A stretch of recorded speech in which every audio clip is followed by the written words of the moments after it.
everybody, Captain Murphy here from Wolfpack Games. Today I'm going to cover our new distribution system and how you can get the game and keep up to date without having to do a lot of work and having to be out of date by the time you go to play it again.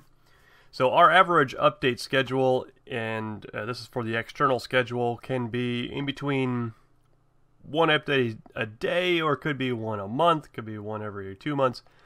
You know, we're not really positive when a good stable release comes out, but when we do, we like to get into as many hands as possible as quickly as we can. We were running our own updater. It was, well, it was kind of crap. It really didn't work as good as we were wanting it to work. It was something we'd gotten on the Unity Asset Store.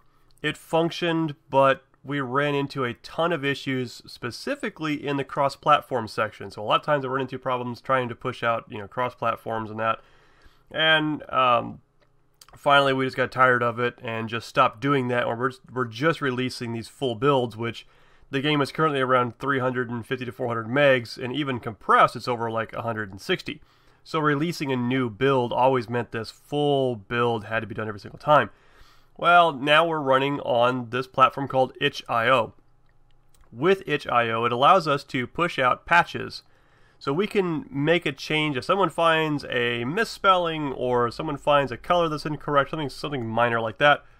They can report it to us. We can then fix the object and then quickly release a patch out to everybody that has that in it.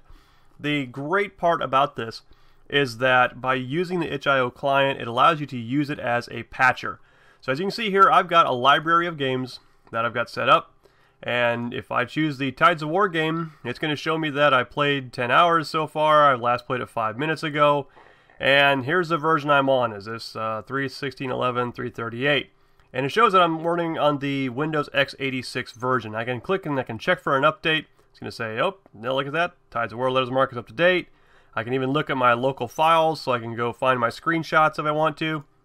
If I want to play the game, I can just click on Launch.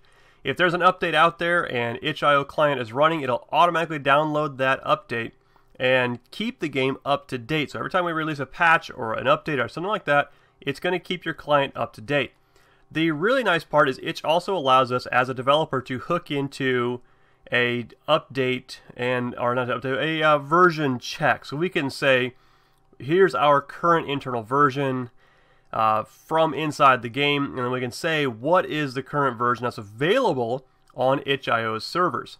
And so then we can say if we're on version 0.338 and the servers are on 0.340, it'll tell us that a new version is available. And that just lets you know that if you are not using the itch.io client, that there is a new version available. So anyway, that's really kind of what I wanted to go over today. I'm going to show the interior part of it. I'm going to show a game running currently and how these version numbers kind of interact with each other. The first thing is every screen that we put on here now has this version number on it. So if you take a screenshot or if we ask you, hey, what version were you running, everything has that version. So we've got, like in this loading screen, we had the 03.16.11, 3.38. And every screen has this. And that way we can, more easily track what version each client is on. So if they send us an error report, it tells us what version that that error occurred on. That way we know if we're not having a regression. We're not trying to fix something that's already been fixed in a current version.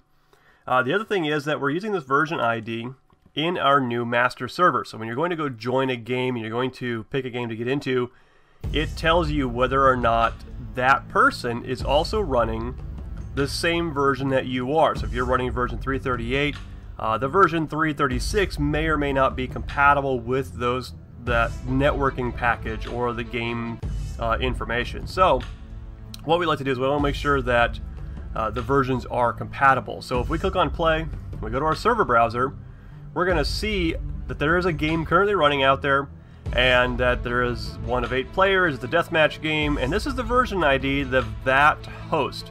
So we can see that host is running 03.16.11, 3.38.